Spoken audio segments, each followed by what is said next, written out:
സ്വഹീഹുൽ ബുഖാരിയുടെ ഹദീസാണ്.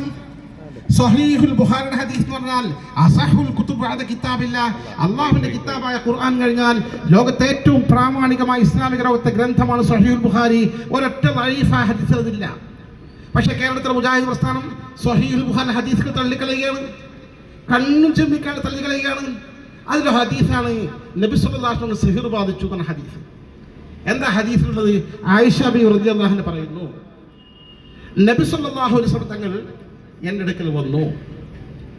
ഞാൻ നബി സല്ലല്ലാഹു അലൈഹി വസല്ലം അനുഭവിച്ചൊരു കാര്യം തങ്ങൾ പറഞ്ഞു, ആയിഷ, ഞാനൊരു കാര്യം ചെയ്തു എന്ന് തോന്നുന്നു എനിക്ക്, പക്ഷെ ഞാൻ ചെയ്തിട്ടുണ്ടായില്ല.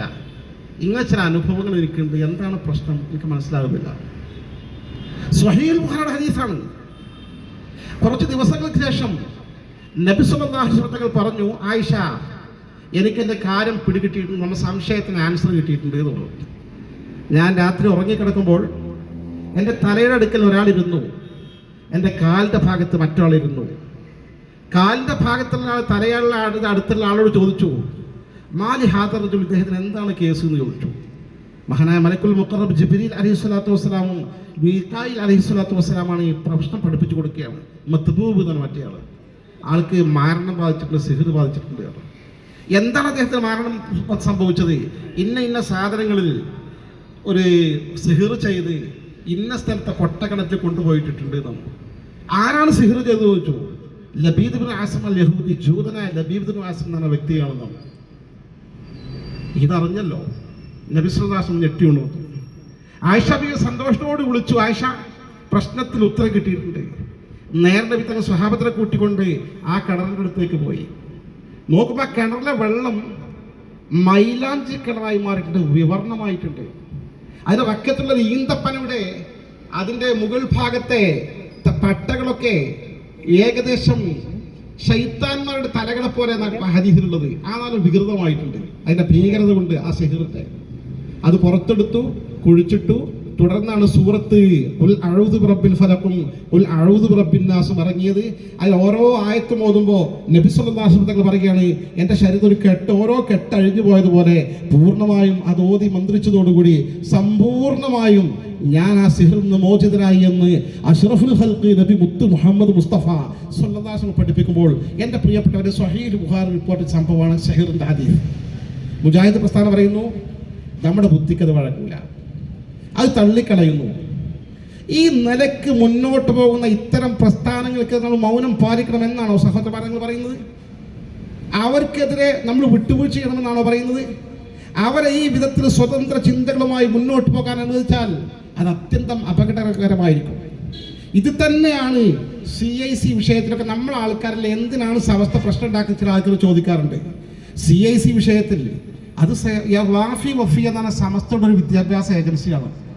അത് മാത്രമല്ല സമസ്തക്കുള്ളത് ഒരുപാട് വിദ്യാഭ്യാസ ഏജൻസി, ഫൈസി, ദാരിമി ഒക്കെ വിവിധ ബ്രാഞ്ചുകളുണ്ട്. അഷാരി, അസാദി, ഇർഫാനി, ഒരുപാട് ഹസനി, നിരവധി വിദ്യാഭ്യാസ ഏജൻസികൾ സമസ്തക്കുണ്ട്. വഫിയ പ്രസ്ഥാനത്തിന് ആദർശ രംഗത്ത് ചില ചാഞ്ചല്യങ്ങൾ കണ്ടപ്പോൾ സമസ്ത ഇടപെട്ടു.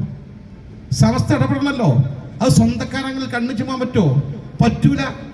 അവിടെയാണ് സമസ്ത കേരള, അല്ല സമസ്ത കേരള ജംഇയ്യത്തുലമക്ക് ആരോടും വിരോധമില്ല, ആരോടും പ്രത്യേക വിധേയത്വമില്ല. ദീനിന്റെ നേരായ മാർഗം മുസ്ലിം സമൂഹത്തിന് ബോധ്യപ്പെടുത്തിക്കൊണ്ട് അവർ നേർദിശയിലൂടെ ചലിപ്പിക്കുക എന്ന ഭാരിച്ച ഉത്തരവാദിത്വം സമസ്ത നിർവഹിക്കട്ടെ. സമസ്ത നിർവഹിക്കുന്നതിൽ ആരാണ് നിർവഹിക്കുക? ഞാൻ ചോദിക്കട്ടെ, ഇത് ഇന്ത്യൻ നാഷണൽ കോൺഗ്രസ് വന്നിട്ട് നിർവഹിക്കുമോ? ഇന്ത്യൻ യൂണിയൻ മുസ്ലിം ലീഗിന് നിർവഹിക്കാൻ സാധിക്കുമോ? CPM നിർവഹിക്കാൻ സാധിക്കുമോ? CPIക്ക് നിർവഹിക്കാൻ സാധിക്കുമോ? സാമൂഹ്യ സാംസ്കാരിക സംഘടന നിർവഹിക്കാൻ സാധിക്കുമോ? ഇതൊരു ഭാരിച്ച ഉത്തരവാദിത്തമല്ലേ അള്ളാഹുവിന്റെ വിശുദ്ധമായ ദീൻ. ആ പരിശുദ്ധമായ ദീനിന് പോർലേൽക്കുന്ന സമയത്ത് അത് കാത്തു സൂക്ഷിക്കാൻ, അതിന്റെ കാര്യത്തിൽ നിതാന്തര ജാഗ്രത പുലർത്താൻ പണ്ഡിതന്മാർക്കല്ലേ ഉത്തരവാദിത്തം. ആ പണ്ഡിതന്മാരുടെ സംഘടനയല്ലേ സമസ്ത കേരള ജംഇയ്യത്തുൽ ഉലമ. അൽ ഉലമാ വറസത്തുൽ അംബിയാ. ആലിമീങ്ങൾ എന്നാൽ അള്ളാഹുവിന്റെ അംബിയാക്കളുടെ അനന്തരാവകാശികളാണ്. അനന്തരാവകാശികൾ. സ്വഹീഹ് ഹദീസ് അല്ലേ, വഇന്നൽ അംബിയാ ലം യുവരിസു ദീനാറൻ വലാ ദിർഹമൻ. പ്രവാചകന്മാർ സ്വർണ്ണ നാണയം അനന്തരാവകാശമാക്കി ബാക്കി വെച്ചിട്ടില്ല, വെള്ളി നാണയം അനന്തരാവകാശമാക്കി ബാക്കി വെച്ചിട്ടില്ല. വഇന്നമാ വറസുൽ ഇൽമ. അവർ അനന്തരാവകാശമായി തന്നത് ഈ വൈജ്ഞാന ഇസ്ലാമിക വിജ്ഞാന സമ്പത്താണ്. ആ സമ്പത്ത് കിട്ടിയ അനന്തരാവകാശികളാരാ? ആലിമീങ്ങളാണ്. ആലിമീങ്ങൾ അമ്പിയാക്കൾ ഡ്യൂട്ടി നിർവഹിക്കണ്ടേ? അവരെ കൂട്ടായ്മയിലെ സമസ്ത കേരള ജംഇയ്യത്തുൽ എവിടെയാണോ പാകപ്പിഴകാണെന്ന് അവിടെ തിരുത്തണ്ടേ? ഈ കൊടുവള്ളിക്കടുത്ത് ത്വരീക്കത്തുണ്ടായിരുന്നു, കൊരൂ ത്വരീക്കത്ത്. ഈ കൊരൂ ത്വരീക്കത്തിൽ വന്ന ആ ഷെയ്ഖിന്റെ പ്രത്യേകത എന്തായിരുന്നോ? ആ ത്വരീക്കത്തിൽ ചേർന്നാൽ ആണും പെണ്ണും പരസ്പര സഹോദരങ്ങളായി ഇന്ന് പരസ്പരം സ്പർശിക്കാം, ദർശിക്കാം, ഒരു തടസ്സവുമില്ല എന്ന് പഠിപ്പിക്കുന്ന ചില ദിക്റുകളും മന്ത്രങ്ങളും മാത്രം ജപിച്ചുകൊണ്ട് സ്വർഗത്തിലേക്ക് പോകാം, നിസ്കാരം ആവശ്യമില്ലെന്ന് പഠിപ്പിച്ചിരുന്ന ത്വരീക്കത്ത് പ്രത്യക്ഷപ്പെട്ടു. സമസ്ത പഠിച്ചു, ഇടപെട്ടു, തിരുത്തി. സമസ്ത തിരുത്തിയില്ലെങ്കിൽ നമ്മളൊക്കെ ഒരു പക്ഷെ വലിയ ഭാഗം അതിന്റെ ആളുകളായിരുന്നു. ഇന്ന് അതിന്റെ കൂടെ ആരെങ്കിലും ഉണ്ടോ? മലപ്പുറം തിരൂർ ഭാഗത്തിന് ത്വരീക്കത്തിനാണ് ചോറ്റൂർ ത്വരീക്കത്ത്. വഅബ്ദുർ റബ്ബക ഹത്താ യഅതിയകൽ യഖീൻ. ഉറപ്പ് കിട്ടുന്നവരെ ശരിക്കും ഇബാദത്ത് ഏകദേശം ഞാൻ ഉറപ്പായി സമ്പൂർണ്ണമായി മനസ്സിലാക്കിയ പിന്നെ ഇബാദത്ത് നിർത്താമെന്ന് പഠിപ്പിച്ച ത്വരീക്കത്ത്. സമസ്ത പഠിച്ചു, ഇടപെട്ടു, തീരുമാനിച്ചു. ഇല്ലേ? ഖാദിയാനി പ്രസ്ഥാനം. ഖാദിയാനി പ്രസ്ഥാനത്തെ ലോക ചരിത്രത്തിൽ ആദ്യം എതിർത്ത സംഘടന ആരാണ്? ഖാദിയാനി എന്ന് പറഞ്ഞാൽ മുസ്ലിങ്ങളാണെന്നല്ലേ ഒറ്റ തോന്നുക. മീർസ ഗുലാം അഹമ്മദ് ഖാദിയാനി കൂടി എക്സ്ട്രാ ഒരു പ്രവാചകനാണെന്നുള്ള പ്രധാന വിശ്വാസം. ഈ വിശ്വാസവുമായി പഞ്ചാബിൽ നമ്മുടെ രാജ്യത്ത് പ്രത്യക്ഷപ്പെട്ട ഈ പ്രസ്ഥാനത്തെ സമസ്ത പഠിച്ച് കൃത്യമായി മുസ്ലിം സമൂഹത്തിന് മുമ്പിൽ ബോധ്യപ്പെടുത്തി ഇവർ മുസ്ലിങ്ങളല്ല, ഇവർ ഇസ്ലാമിക വർത്തത്തിന് പുറത്താണ്, കാഫിറുകളാണ് എന്ന്. മുജാഹിദ് മിണ്ടിയോ? എത്ര കാലം കിട്ടാൻ മുജാഹിദ് അംഗീകരിക്കാൻ തയ്യാറായത്? പതിറ്റാണ്ടുകൾ കഴിഞ്ഞിട്ട്. കാരണം 5 നേരം നിസ്കരിക്കുന്ന ഒരു പാർട്ടിയെ കുറിച്ച് മുസ്ലിം അല്ലാതെ പറയാൻ കഴിയില്ല എന്നവരുടെ വാദം. സമസ്ത പഠിച്ചു, മുസ്ലിം സമൂഹത്തിന് ബോധ്യപ്പെടുത്തി. കൂടുതൽ വൈകാതെ പതിറ്റാണ്ടുകൾ കഴിഞ്ഞിട്ടാണെങ്കിലും സൗദി അറേബ്യയിൽ ദാറുൽ ഇഫ്താ ഫത്വ കമ്മിറ്റി ഖാദിയാനികൾ അഹമ്മദിയാക്കൾ കാഫിറുകളാണെന്ന് തീരുമാനിച്ചു. അവർക്ക് ഹജ്ജിനും ഉംറക്കും വിസ അനുവദിക്കൽ നിർത്തിവെച്ചു. തുടർന്ന് പാകിസ്ഥാൻ ജംഇയ്യത്തുൽ തീരുമാനിച്ചു. ഇതാണ് സമസ്ത. തെറ്റായ പ്രവണത കാണുമ്പോൾ പഠിച്ച് തീരുമാനിച്ച് ജനസമക്ഷം ബോധ്യപ്പെടുത്തുന്ന രീതി. ഈ അടുത്ത കാലത്തല്ലേ ആലുവ ഷെയ്ഖ് സമസ്ത തീരുമാനമെടുത്തത്? സമസ്തയുടെ തീരുമാനം തിരുത്തേണ്ടി വന്നിട്ടില്ല. ആലുവ സുൽത്താൻ എന്ന് പറഞ്ഞ ഷെയ്ഖ് അത് ഈ അടുത്ത കാലത്ത് മരണപ്പെട്ടു. ആ ഷെയ്ഖ് പുതിയ ചില വാദങ്ങളുമായി പ്രത്യക്ഷപ്പെട്ടു. ആളുകളെ വശീകരിച്ചു കൊണ്ടിരിക്കുന്നു. ഇങ്ങനത്തെ ആളുകൾക്കൊക്കെ വശീകരണ വിദ്യ ഉണ്ടാവും. എന്താ വശീകരണ വിദ്യ? നമ്മൾ കാണാത്തൊരു ശക്തി അപ്പുറത്തുണ്ട്, പിശാച്, ശൈത്താൻ. അതല്ലേ നമ്മൾ ടോയ്ലറ്റ് പോകുമ്പോൾ ചൊല്ലേണ്ട എന്താ? ബിസ്മില്ലാ അല്ലാഹുമ്മ ഇന്നി അഊദു ബിക മിനൽ ഖുബുസി വൽ ഖബായിസ്. അല്ലാഹുവിന്റെ ഇന്ദ്രനാമത്തിൽ നിന്നോട് ഞാൻ അഭയം ചോദിക്കുന്നു ആൺപിശാചുകളെയും പെൺപിശാചുകളെയും ഉപദ്രവത്തിൽ നിന്ന്. ആൺപിശാചുകളും പെൺപിശാചുകളും രണ്ടും മാലിന്യമാണ് ഇവർക്ക് ഇഷ്ടം. കാരണം നല്ലിൻ്റെ ആളുകൾ പിശാചുകളെ ദുഷിച്ച സ്ഥലങ്ങളും ദുഷിച്ച മേഖല അങ്ങാടികളൊക്കെ കൂടുതലുണ്ടാവും പിശാച്ച്. അതുകൊണ്ട് അങ്ങാടികൾ അധികം നിൽക്കരുത് എന്ന് പറയാൻ കാരണം ഹദീസിലുണ്ട്. അപ്പൊ ഈ ദുഷിച്ച വർഗമാണ് പിശാച്ച്.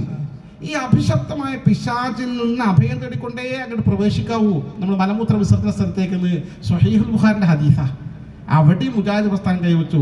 ഈ ഹദീസകൾ വെച്ചിട്ട് ഹദീസിന്റെ വ്യാഖ്യാനത്തിൽ അവർ എഴുതി ചേർത്തു, ഇവിടെ ആൺപിശാചുകൾ പെൺപിശാചുകൾ എന്നതിന് മലിന വസ്തുക്കൾ എന്നർത്ഥം വെക്കേണ്ടതാണ്. കാരണം അങ്ങോട്ട് ഉൾക്കൊള്ളാൻ കഴിയണ്ടേ? അവിടെ കൂസിൽ പിശാച്ചുണ്ടാവും, എന്ത് പിശാച്ച്, അങ്ങനെ പിശാച്ചൊന്നുമില്ല എന്ന് പറയുന്ന പാർട്ടിയല്ലേ ഇവര്. അതവർക്ക് ഉൾക്കൊള്ളാൻ കഴിയുന്നില്ല. സത്യത്തിൽ ഇന്ന് അതൊക്കെ സ്ഥിരീകരിച്ചു കൊണ്ടിരിക്കുന്നു. ഈ പറയുന്ന ഹദീസോതി പിശാച്ചിൽ നിന്ന് അഭയം തേടുന്നു. പിശാച്ചിൽ നിന്ന് അഭയം തേടിക്കൊണ്ട് നമ്മൾ അങ്ങോട്ട് പ്രവേശിക്കുന്നു. യഥാർത്ഥത്തിൽ ഇത്തരം പിശാചുകളിൽ നിന്ന് രക്ഷപ്പെടാനുള്ള മാർഗങ്ങൾ അഷ്റഫുൽ ഖൽഖ് റസൂലുള്ളാഹി സ്വല്ലല്ലാഹു അലൈഹി വസല്ലം തങ്ങൾ നമുക്ക് പഠിപ്പിച്ചു തന്നിട്ടുണ്ട്. അപ്പൊ ഇത്തരം പിശാചിന്റെ മാർഗങ്ങളിലേക്ക് പോകാനിടയാക്കുന്ന ഈ ദുർവ്യാഖ്യാനങ്ങളുമായി ഇത്തരം പിശാചിന്റെ ആളുകൾ പ്രത്യക്ഷപ്പെട്ടു വരുമ്പോൾ അവർക്ക് ചില പ്രത്യേക അറിവുകൾ പിശാചിന് നൽകാൻ സാധിക്കും. അത്ഭുതങ്ങൾ പിശാചിന് കാണിച്ചു കൊടുക്കാൻ സാധിക്കും. ഹദീസിൽ പഠിപ്പിച്ച കാര്യങ്ങളാണ്, ഒക്കെ ഖുർആനിലും ഹദീസിലുണ്ട്. നമുക്ക് കഴിയാത്ത ചില കഴിവുകൾ പിശാചിനുണ്ട്. ഇപ്പോൾ പിശാചിനെ പൂജിക്കുന്ന ഒരു പൂജാരിയുടെ അടുക്കൽ നമ്മൾ ചെന്നാൽ, നമ്മൾ തലവേദനയിട്ട് പോകാൻ പല സ്ഥലത്തും പോയി ആ പൂജാരിൻ്റെ അടുത്ത് പോയിട്ട് എന്തൊക്കെ സുഖമുണ്ട് അത്രേ എന്ന് പറഞ്ഞിട്ട് ചെന്നാൽ നമുക്ക് അത്തരം ആളുകളൊന്നും സമീപിക്കാൻ ലിമിറ്റുണ്ട്. നമുക്ക് പരിശുദ്ധമായ ഇസ്ലാം രോഗങ്ങൾക്ക് ആത്മീയമായ ചികിത്സാ രീതികൾ ഇസ്ലാം തന്നെ പഠിപ്പിച്ചാൽ അവിടെയാണ് ഉറുക്കും മന്ത്രവും ഈ പറയുന്ന ഈ സംവിധാനങ്ങളൊക്കെ ഇവർ നിരാകരിക്കുന്ന. അദ്ദേഹം ചെന്ന പാട് നോക്കിയിട്ട് പറഞ്ഞാൽ 12 വർഷമായി തലവേദന തുടങ്ങിയിട്ടില്ലേ? ഒരുപാട് സ്ഥലത്ത് പോയില്ലേ പറഞ്ഞു. ഇയാൾ അതോടെ ഒരു വീണ് കറക്റ്റാ 12 വർഷമായി തലവേദന തുടങ്ങിയിട്ട് നിൽക്കാത്ത തലവേദന. ഇത് പിശാചിനെ സൂചിക്കുന്ന ആളുകൾക്ക് ഇത് പിശാചിന് ധരിപ്പിക്കാൻ സാധിക്കും. പൂജാരിക്ക് ഈ തരത്തിൽ അത്ഭുത വിദ്യകൾ കാണിക്കുന്ന പേരിൽ ഇത്തരം ആളുകളെ നമ്മുടെ ആളുകളിൽ എന്ത് ചെയ്യും? വഞ്ചിക്കപ്പെടും. സുൽത്താൻ എന്ന് പറയുന്ന ആലുവയിലെ ഷെയ്ഖിനെ കുറിച്ച് സമസ്ത പഠിച്ചു എന്ന് മാത്രമല്ല, അത് ജീവിച്ചിരിക്കുന്ന മനുഷ്യരാണ്. നേരിട്ട് സമസ്ത കേരള ജംഇയ്യത്തുൽ ഉലമ ആലുവയിലുള്ള അദ്ദേഹത്തിന്റെ വീടല്ല, പുറത്തൊരു വീട്ടിൽ മധ്യസ്ഥന്മാരെ കൂട്ടിക്കൊണ്ട് അദ്ദേഹത്തെ വരുത്തി സംസാരിച്ചു. അദ്ദേഹത്തിന്റെ ഈ സംശയങ്ങൾക്ക് ന്യായവാദങ്ങൾ ചോദിച്ചു. അദ്ദേഹം പറഞ്ഞു, ഞാൻ സംശയങ്ങൾ മറുപടി ഞാൻ എഴുതിത്തരാം പിന്നീട് എന്ന് പറഞ്ഞു. അദ്ദേഹം കൃത്യമായി എഴുതി കൊടുക്കാൻ അദ്ദേഹത്തിന് കഴിഞ്ഞില്ല. പിന്നെയാണ് സമസ്ത തീരുമാനമെടുത്തത് അതിന് വിട്ടുനിൽക്കണം. ഇങ്ങനെ പരിശുദ്ധമായ ദീനിന് കാവൽ നിൽക്കുന്ന, അതിൻ്റെ ഒറിജിനൽ മാർഗത്തെ കാത്തു സൂക്ഷിക്കുന്ന, നിതാന്ത ജാഗ്രത പ്രാപിക്കുന്ന ഒരു വലിയ സംവിധാനമാണ് സമസ്ത കേരള ജംഇയ്യത്തുൽ ഉലമ. അതുകൊണ്ടാണ് സമസ്ത കേരള ജംഇയ്യത്തുൽ ഉലമ ഈ വിഷയത്തിൽ വിട്ടുവീഴ്ചയില്ലാത്ത നിലപാട് സ്വീകരിച്ചതും CIC വിഷയത്തിൽ ഇടപെട്ടതും. ഇല്ലെങ്കിൽ CICൻ്റെ ആൾക്കാർ നമ്മളെ ആൾക്കാരല്ലേ, അവരെ കാര്യത്തിൽ അയവ് കാണിക്കാം. അങ്ങനെ ഒരു സംവിധാനമല്ല. മുസ്ലിങ്ങളല്ലേ മുജാഹിദ് ജമാ, അവരൊക്കെ കൂട്ടിപ്പിടിച്ച് ഐക്യത്തിൽ പോവുക, പ്രത്യേകിച്ച് നമ്മുടെ രാജ്യത്ത് ആവശ്യമല്ലേ. അതൊക്കെ വോട്ടിൻ്റെ വിഷയത്തിൽ ആവശ്യമാണ്. വോട്ടിൽ മുസ്ലിം ന്യൂനപക്ഷത്തിൻ്റെ വോട്ട് ഭിന്നിക്കരുത്, നമുക്കത് ആ കാര്യത്തിൽ യോജിക്കാം. പക്ഷെ ആദർശ രംഗത്ത് കോംപ്രമൈസ് ഇല്ല. ഈ CIC വിഷയത്തിനും ഇതുമായി ബന്ധപ്പെട്ട ചില ആളുകൾക്ക് ജമാഅത്തെ ഇസ്ലാമിയുടെ ആശയത്തിൻ്റെ തനിപ്പകർപ്പാണ് ലോകത്തെ മറ്റൊരു തീവ്രവാദ സംഘടനയായ ഇഖ്വാൻ മുസ്ലിം എന്ന മുസ്ലിം ബ്രദർഹുഡ്. ഇത് രണ്ടും സെയിമാണ്. ഏകദേശം ഒരു നാണയത്തിൻ്റെ രണ്ട് പുറങ്ങളാണ് മുസ്ലിം ബ്രദർഹുഡും ഈ പറയുന്ന ജമാഅത്തെ ഇസ്ലാമിയും. അതിൻ്റെ ആശയത്തിൻ്റെ ചെറിയ ചില ശാഖകൾ പതുക്കെ അരിച്ച് ഇഴച്ച് കയറുന്നുണ്ട് ഇത്തരം സ്ഥാപനങ്ങളിലേക്ക്. ചില നേതാക്കന്മാരുടെ അധ്യാപകരുടെ ബോധ്യപ്പെട്ടപ്പോൾ സമസ്ത ഇടപെട്ടു. അത് അപകടകരമാണ്. നമ്മുടെ മക്കളിലേക്ക് ഈ ആശയം നമ്മുടെ സ്ഥാപനത്തിൽ നമ്മുടെ ചെലവിൽ നടത്തുന്ന നമ്മുടെ അധ്യാപകരെ വെച്ച്, നമ്മുടെ ക്യാമ്പസിൽ വെച്ച്, നമ്മുടെ കോളേജിൽ വെച്ച് നടത്തുന്ന ഈ കോഴ്സിൽ ഈ ബിദഅ ചിന്തകൾ ഒളിച്ചു കടത്തുകയോ അവരിടപെട്ടു. എത്രത്തോളം എന്ന് വെച്ചാൽ ഇത്തരം പ്രസ്ഥാനങ്ങളുടെ ഏറ്റവും വലിയ പ്രത്യേകത, ജമാഅത്തെ ഇസ്ലാമിയും ഇഖ്വാൻ മുസ്ലിമിൻ്റെ ഏറ്റവും വലിയ പ്രത്യേകത എന്താണെന്ന് വെച്ചാൽ എല്ലാ വിഭാഗത്തിൻ്റെ അഭിപ്രായങ്ങൾ ഉൾക്കൊള്ളുക. അവരങ്ങനെ പറഞ്ഞു, ഇവരിങ്ങനെ പറഞ്ഞു, ഈ ഇമാം അങ്ങനെ പറഞ്ഞു, ആ ഇമാം അങ്ങനെ പറഞ്ഞു, ഈ ഇമാം ഇങ്ങനെ പറഞ്ഞു, ഇതിലേതാണ് സ്വീകരിക്കുക, ഒക്കെ കുഴപ്പമില്ല എന്ന് പറയുന്ന ഒരു ഏകദേശം പൊതു സമീപനം, എല്ലാം സ്വീകരിക്കുന്ന ശൈലി അത് കൊണ്ടുവരുന്നത് മാത്രമല്ല, ഇഖ്വാൻ മുസ്ലിമിൻ്റെ പുസ്തകങ്ങൾ പോലും സിലബസിൽ പഠിപ്പിക്കാൻ തുടങ്ങി. ഇതൊക്കെ ഗൗരവമുള്ള സത്യമല്ലേ. നമ്മുടെ സ്ഥാപനത്തിൽ ലോകത്തെ തീവ്രവാദ സംഘടനയായ ജമാഅത്തെ ഇസ്ലാമിൻ തനിപ്പകർപ്പായ മുസ്ലിം ബ്രദർഹുഡിന്റെ പാഠപുസ്തകങ്ങൾ പഠിപ്പിക്കാൻ തുടങ്ങിയതാണ് ഗൗരവമായ വിഷയമല്ലേ.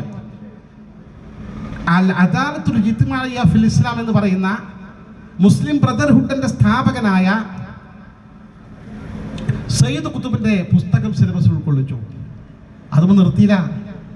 തൊട്ടടുത്ത പ്രമുഖനായ നേതാവായ മുഹമ്മദ് ഖുതുബിന്റെ ശുബ്ഹാത്തുൻ ഹൗലുൽ ഇസ്ലാം എന്ന പുസ്തകം സിലബസിൽ ഉൾക്കൊള്ളിച്ചു. ഇത് നിസ്സാരമല്ലല്ലോ. ഒരു തെറ്റാണെങ്കിൽ എഴുതുമ്പോൾ അക്ഷര തെറ്റ് പറ്റും, അല്ലെങ്കിൽ ആശയത്തിൽ തന്നെ തെറ്റ് പറ്റാം, പിന്നെ തിരുത്താം.